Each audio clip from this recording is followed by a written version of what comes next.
one of my favorite quotes of all time is, "The truth will set you free, but it'll piss you off first." And if you don't know what that's from, it's from Ted Lasso.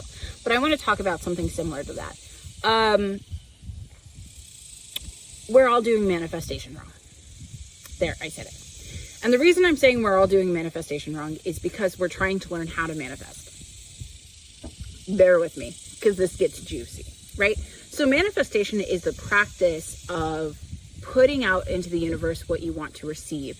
And very often it comes from a place of, this is what I would like to see, this is what I would like to create, and now I would like the universe to bring it to me. So for example, right, so many of us want to be able to manifest an extra $200 a month, or we want to manifest that payment for the course that we want to take, or we're trying to manifest, a partner, a relationship, all of these things.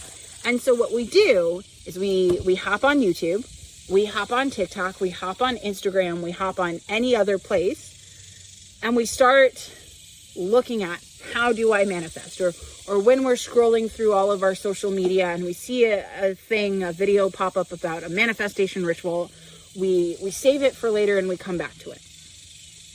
And what I'm telling you right now is that is stopping your manifestations from happening. Because when we often look at manifestation, the perspective that we're coming from is this idea that I do not have this, right? So much of our manifestation starts from this sense of lack, this sense of wanting, right?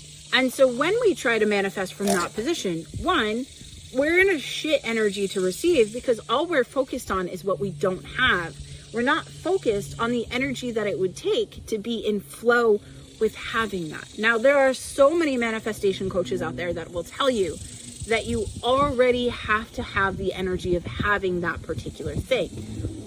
But what if I were to tell you, you don't even have to put yourself in that mindset, because you already are there. All you have to do is walk the path. So let's talk about that a little bit. So one of the things that I was talking about with a friend earlier is Taoism, right? And one of the things that's really big in Taoism is this connection to flow, to walking the path, to finding the path, to meditating and following the path. Now you're probably thinking, Kelly, if you're telling me that I don't have to learn meditation, but you're talking about finding the path, then isn't that part of learning meditation? Well, sort of. But so many of us are just unaligned with 3 really important planets in our chart. And we're also unaligned with one really important house. So the planets that we're often unaligned with when we are struggling to manifest are our Pluto, our Venus, and our Jupiter. And the house we're unaligned with is our second house.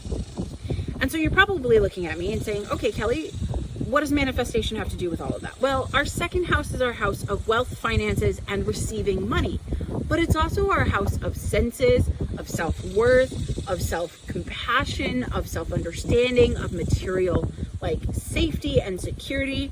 So when we're not aligned with our second house, we are literally telling the universe that we don't want abundance, that we don't trust ourselves, that we don't see value in ourselves inherently.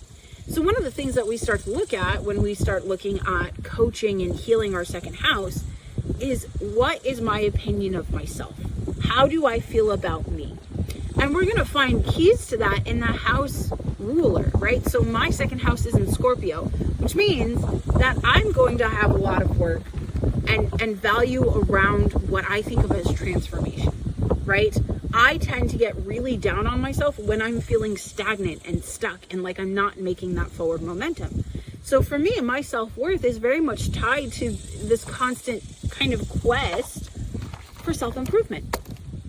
And so then as I start to look at, okay, do I have value if I'm not working on myself? Absolutely, right? So working with our second house and stepping into the alignment is just a matter of understanding how we understand ourselves and how we express ourselves, and also how we value ourselves, right? How many of us on a daily basis sit here and shit talk ourselves or make us feel less than because we are our own worst enemy? Like, quite frankly, fuck when other people tell us we ain't shit, because they can't say anything worse to us than we've already said to ourselves a million times.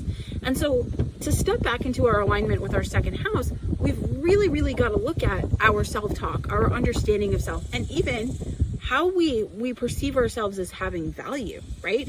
Do we only have value when we're attached to another person? Do we only have value when we're in service? What is our value? And our value is just in us existing. And it's just a matter of stepping into alignment with the understanding that we have value as we align with every aspect of ourselves, even the parts of us we don't like.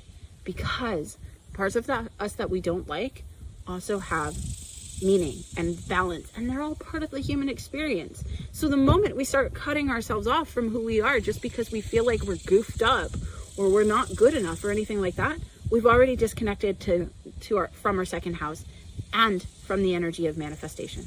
Now, the other thing too that we want to talk about in terms of manifestation, the 3 planets we want to be in alignment with are Pluto, Venus, and Jupiter. And now you're probably wondering, why Pluto, Kelly? Well, Pluto is the Roman god of wealth and abundance. So if I want wealth and abundance, I should probably look at what Pluto's asking me to do, right? Now, the other thing that's really interesting when we start talking about Pluto is this planet of transformation. It's this planet of death and rebirth, right? So a lot of times when we're looking at aligning with Pluto, what we're actually asking is, how do I let these old beliefs about myself, about this situation die, so that I can allow the energy of rebirth to come through? And it's not that we don't already have the energy of the thing that we're trying to receive in us, because we do. It's a matter of understanding how to harness and connect back into that energy and allow that rebirth to happen, right?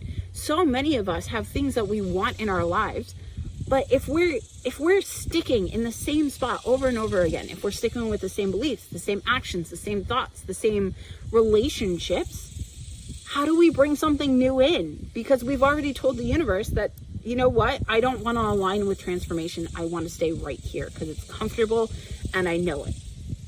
So to align with that second aspect of our innate ability to manifest is to understand that transformation and change is part of life.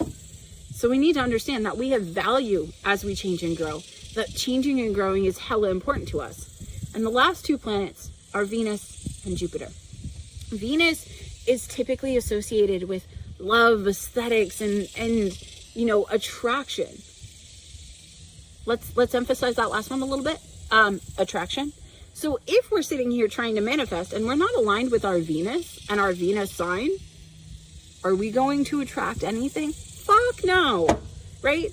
Venus tells us that the energy we embody, the energy we have when we are aligned with all parts of ourselves, is the part of our energy that is attractive to other people, to the things we desire, to what we want to create, to everything that we're looking for in this world.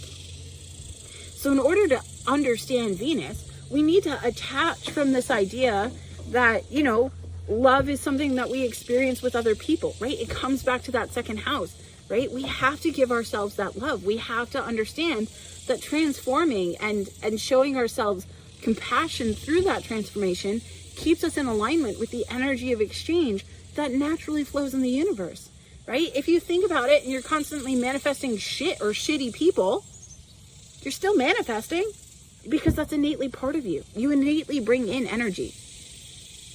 And Venus is just helping us identify the type of energy we want to continue to attract in exchange, right? If we're out of alignment with our Venus, we're probably not embodying the energy of exchange in the way that we need to for this innate manifestation to just flow. So we want to look at how Venus actually works. So when we're looking at this connection with Venus, we want to look at the house and the sign that rules it, and that's going to tell us how we harness it. Now, along with all of this, the stacking of our self-worth, of understanding how we need transformation and how Venus works with attraction, is we have to start stepping into alignment with Jupiter. Now, anyone and their mom knows that when we talk about astrology and manifestation, we always talk about Jupiter. Jupiter is the planet of manifestation in astrology. It's our planet of faith, of hope, of abundance and intuition. It's the planet that guides us through our spiritual journey.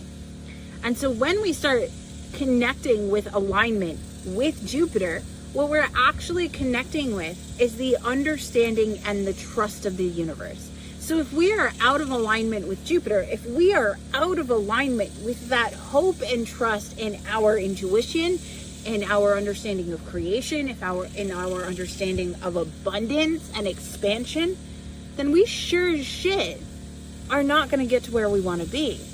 And so to harness Jupiter, we have to look at where we have our limiting beliefs, where we stop ourselves before we ever stop.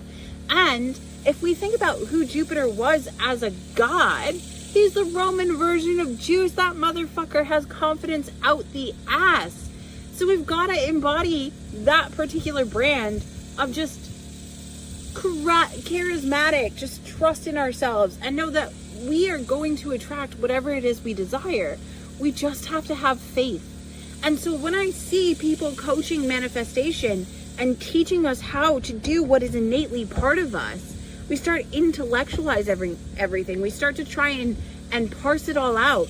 But manifestation is easy if you just embody who you are and understand that what you're creating isn't coming from a place of not having it, but from a place of already understanding that that energy is exchanged, that energy is designed for you. And all you have to do is step into alignment with who you are and how you value yourself and how you understand yourself and how you bring yourself about in this world.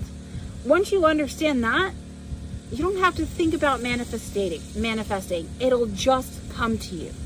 So just trust yourself, because you don't need someone to teach you manifestation. You can already do it.